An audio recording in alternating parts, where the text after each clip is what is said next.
The National Weather Service in Cleveland has issued a severe thunderstorm warning for Morrow County until 7:45 p.m.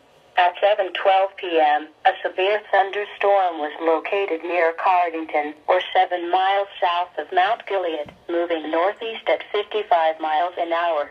Hazard, 60 miles an hour wind gusts. Source, radar indicated.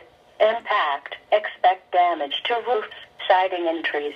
Locations impacted include Mount Gilead, Cardington, Ashley, Chesterville, Sparta, Edison, Marengo, Fulton, Chalk, and Iberia. For your protection, move to an interior room on the lowest floor of the building.